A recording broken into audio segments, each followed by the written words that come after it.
In other words, and I'm going to work with both boards here in a little while, but I learned that day that the individual who has a desire can achieve that desire when they understand the relationship of being able to see it with their mind. Now, when Charlie Bosley got up that day, I could not believe what I heard when he was introduced as one of the top 10% of all life insurance agents on this earth, but yet the man was stone blind. Now, Charlie Bosley said he has always had a desire to achieve something. But he said he never ever left the house because he was feeling sorry for himself as a result of something that happened to him in Vietnam. Then he said one day he was down in Atlanta watching a great golf tournament with the great Ben Hogan. And Ben Hogan would get up and tee off, and they'd tell Charlie, Ben's getting up to tee off, and he'd yell, come on, Ben, you can do it, you can do it. They'd come over and say, Mr. Bosley, you can't talk like that. At a golf tournament, you have to pretend you're at a funeral. But he said, I went through it for 18 holes because Ben Hogan is my hero. And he said, no one's going to throw a blind man off the golf course. Now, he said, when it was all over, Ben Hogan came up to him and he said, Mr. Bosley, I want to thank you for being such an inspiration to me today. And Bosley said, no, it's I who should be thanking you, Mr. Hogan. He said, you see, when I heard your story, I was a man living in pity. He said, I heard about your car accident and how before the head-on collision you fell in front of your wife to protect her. And then when they got you to the hospital, they said to your wife, Mrs. Hogan, Ben will not live the night. And your wife said, you obviously don't know my husband. Now, he said, the next morning when you proved the experts wrong and you were able to continue with your life, they said, but Mrs. Hogan, Ben is never going to walk again. And she said, you obviously don't know my husband. Now, as months went by, you see, Ben, he started to get his spirit back again. He started becoming consciously aware, I'm in a bed, my body is broken, but I want to play golf again. And they said, Mrs. Hogan, he wants his golf clubs now strung up on the ceiling where he can see them all day long, but he's never going to play golf again. And Mrs. Hogan said,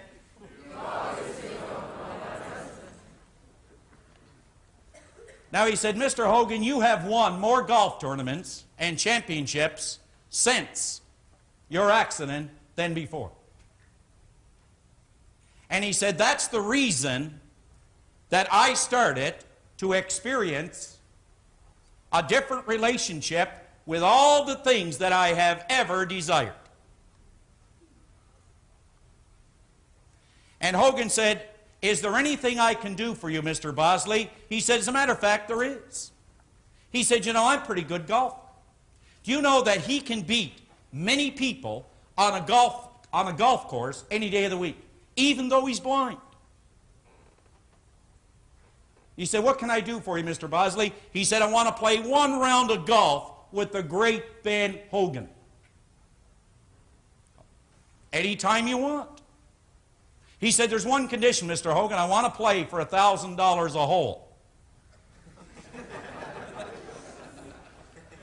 Now, I want you to keep in mind here, before I finish this story, Bob mentioned how some people put what is called a crown on circumstance. In other words, there are some people that actually get down and they deify this word circumstance. That's what's in control of their life. But yet here was a man whose sensory factor called sight, it was absent, he was blind. And Ben said, there is no way that I'm going to play you for $1,000 a hole. What will people think of me? He said, now just a minute, Mr. Hogan, you asked me for a request, I gave it to you, now you're backing out. Well, he got the best of Ben, and Ben said, I'll tell you what, I've got some people here, they'll their witness to the fact that I warned you, I'll play you, but I am going to play my best. Charlie said, that's fine. I wouldn't expect you to do anything else, Ben. Ben said, okay, when do you want to play? And Charlie said, 10 o'clock tonight. But on February 2nd, 1949, tragedy intruded on Hogan's success. As he and Valerie headed home to Fort Worth on a foggy two-lane highway, Hogan suddenly saw 4 headlights bearing down on them through the mist. A Greyhound bus trying to pass a slower vehicle was in Hogan's lane. A head-on collision was unavoidable. I woke up a little later in the back seat of somebody's car out on the highway, and I remember 2 soldiers holding me there in the back seat. And then I went out again and woke up in the hospital in El Paso. Just before the collision, Ben had flung his body over Valerie, saving her from serious injury. His condition, however, was critical. A broken pelvis, collarbone, ribs, and massive internal injuries. After an emergency surgery, his life was still in peril. He survived, but his future in golf seemed over. His despair was eased, however, by a flood of support from fans he never knew he had. I didn't know that many people knew me and wanted me to continue. And I think that played a great part in my determination to come back and play again. And I certainly wanted to come back and win again. Not only for myself and Valerie, but for the people that wrote me and were interested. I'm so pleased and thankful to have found this out.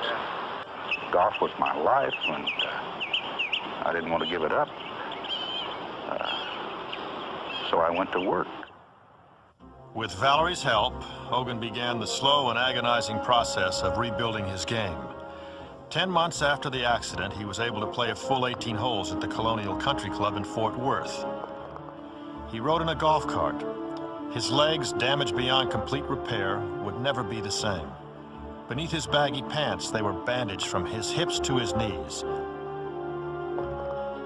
He would limp and play in pain for the rest of his life. To walk the full length of a golf course seemed unimaginable. But in January of 1950, Hogan stunned the nation by returning to the Pro Tour at the LA Open. He amazed again when he led in the final round, and only a late charge by Sam Snead denied him victory in a playoff. 6 months later, Hogan met his growing legion of fans at the Marion Golf Club near Philadelphia for golf's ultimate challenge, the US Open. He was determined not to disappoint them. In the second round, they watched spellbound as he battled his way into contention.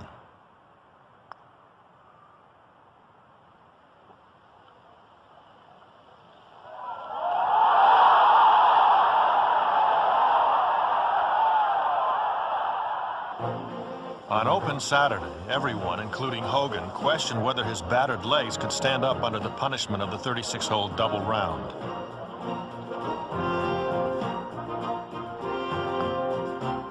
Through 27 holes, they did. With only 7 holes to play, Hogan was weaving a miracle. He led by 3 strokes. But at the 12th tee, his vulnerable body finally crumbled. As he lashed into his drive, his legs locked and he nearly fell. He staggered to a friend in the gallery. "My God," he gasped, "I don't think I can finish." Hogan endured the pain and pressed on. He 3-putted the 12th for a bogey. He hung on desperately through the final 6 holes, but his lead was slowly dissolving. When he bogeyed the 17th, his lead was gone. When the body fails, only spirit remains. At the 18th, he had to get down in 2 putts from 40 feet to secure a tie.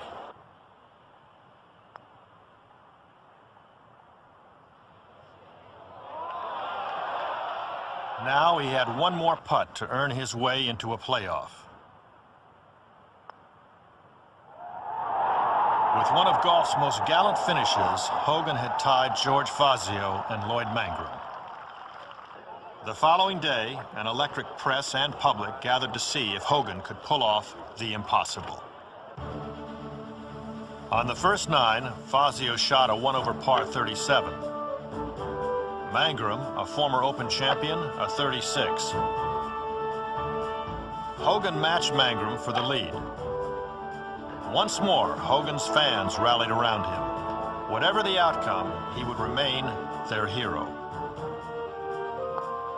He answered their kindness with brilliance.